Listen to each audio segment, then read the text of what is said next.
They don't leave you for someone better. They don't leave you for someone who's prettier. They leave you for someone who's easier. This is the thing that women is funny. They give bad advice. They'll give bad takes. First of all, being easy to deal with, that's actually better, right? That's better. This is the thing where women, they have a very inflated ego, a very inflated self-assessment of who they are, right? They don't think you're not the one who's dating you, the other person is. You're not the one who's being with you, the other person is. So if someone else finds another person maybe more attractive, maybe better, well then that's the case, right? For you to think that you're better than the person that your man left you for, well, that's you being deluded, not having good self-reflection, right? And like I said, being easy to deal with is something that men would love, right? Who out of even men or women, right? Being a man or a woman, who wants to be with someone that's hard to deal with? Who? I don't know any woman. I don't know a single woman that wants a man to be with that's hard to deal with. Right? I mean, like, you tell me what woman's like, oh man, this guy is so difficult. He's so hard to be with. I love it. What? Like, easier is amazing. This is the thing where women don't think, okay, you being hard to deal with, it's not attractive. It doesn't add to the desire to be with you. But women think that, okay, if I have an attitude, if I'm demanding, if I'm high maintenance, if I'm blah, blah, blah, blah, blah, if I'm hard to be with, I'm some kind of amazing person. What? No, that's ridiculous. That's absolutely, utterly ridiculous, right? Because no man, no woman wants that. And this is why, right? This is why women love to lie to themselves. They say these lies, right? In essence, also degrading the other woman.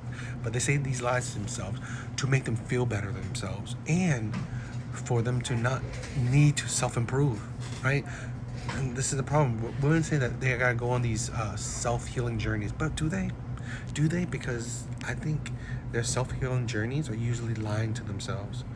Lie to themselves to make them feel better, to not really change, especially not change for anyone else. You may change in your own views of yourself, but again, unless you want to be single for the rest of your life, not deal with another human being, then usually those changes are meaningless because you don't change in a way that is suitable for someone else, right? So this is the thing where women really don't have good mentorships. They don't give good advice or listen to people who are more logical.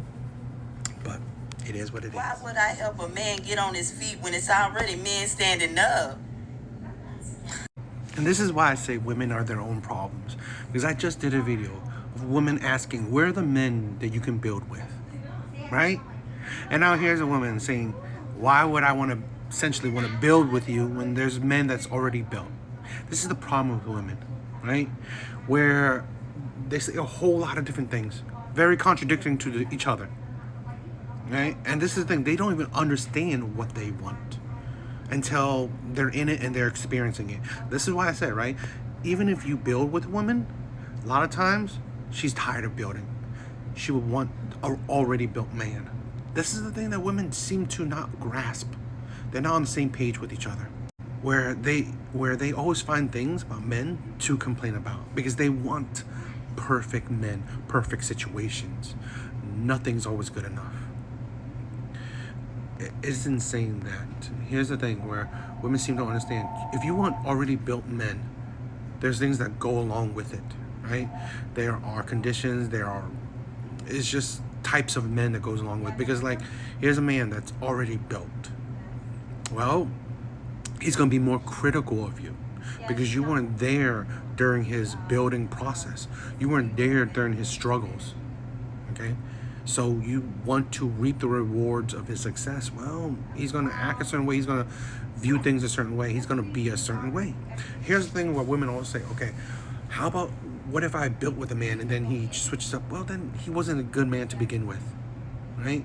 Because in my opinion, most men, if a woman's been there through his downs, right, at his lows, I believe most men will look after her, will be there for her, will see that she is a gem, valuable.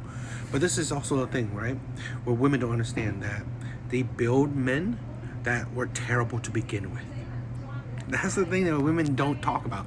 These men that they help build, these men were probably cheaters, liars, players, bad boys, the Chads and Tyrones. They were just poor, right? They were just poor, but they had the, they had the charm, they had the looks, they had the height, they had the other skills of like the players, the bad boys, right? That they can talk a good game, they can, manipulate women well. They were already bad to begin with.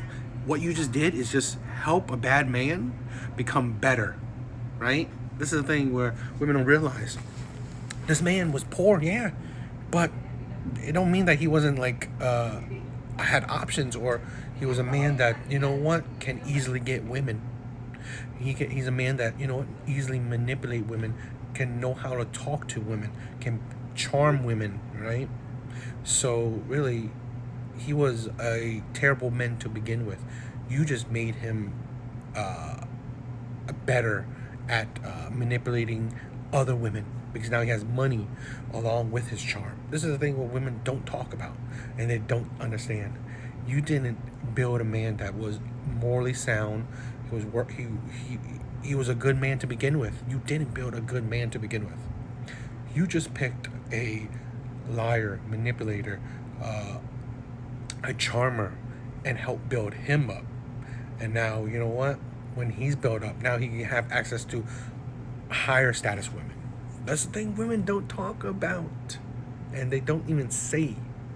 It's not that you just build up a man and then he left you. No, you build up the wrong man and he left you. Y'all know what we don't talk about enough? We don't talk about the comfort that comes with being single.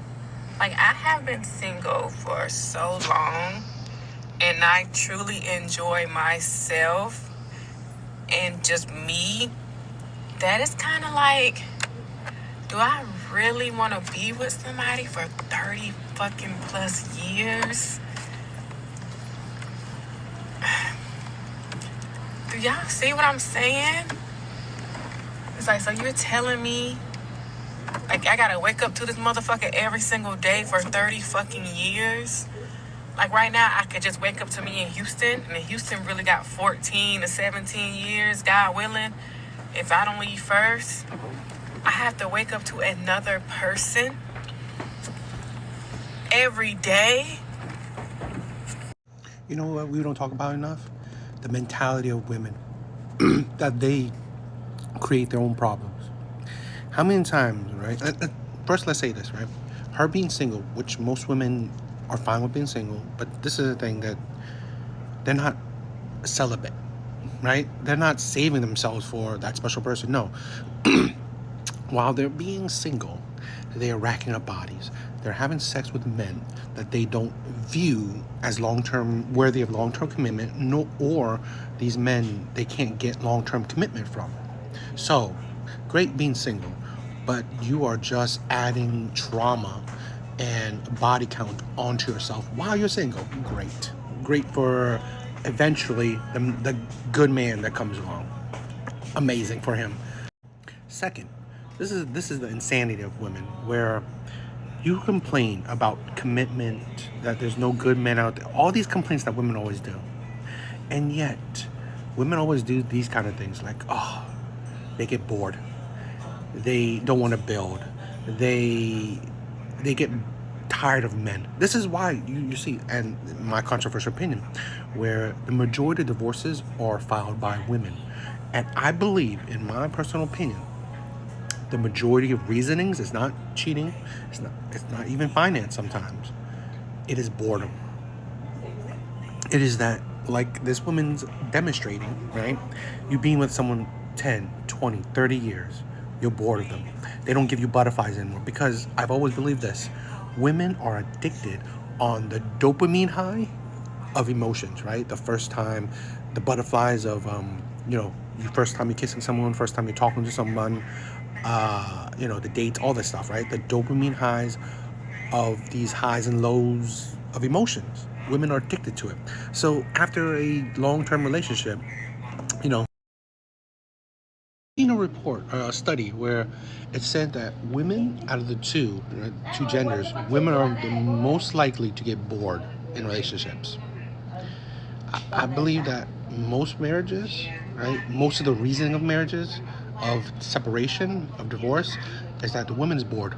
She's tired of it. She doesn't want. There's no excitement anymore for her in a relationship, because there's no emotional highs for women. They don't get the butterflies anymore, because again, women are addicted to.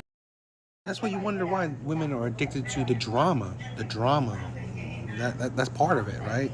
And that's the thing where things like this is sad, right? It's sad because the same type of women that complains like these are the same type of women that will also complain that, again, there's no good men out there. Men are cheaters, men are liars, there's no men that wants to commit. There's no men that wants to build. And yet you think, you gotta remember, the type of women you are, what do you think, what type of men you attract? Because women like this will attract men that don't want to commit, that would lie, that would abuse, that would cheat, because their mindset like this. P.S. I'm fine with people being single. I'm fine with women being single. What I'm not fine is that one breath you praise the happiness of being single, and in the other breath you complain about men. You complain about men. You complain about being single as well. So this is the thing where the insanity of women, where I guess perfection, or just like, what do you want? It's like even women don't know what they want.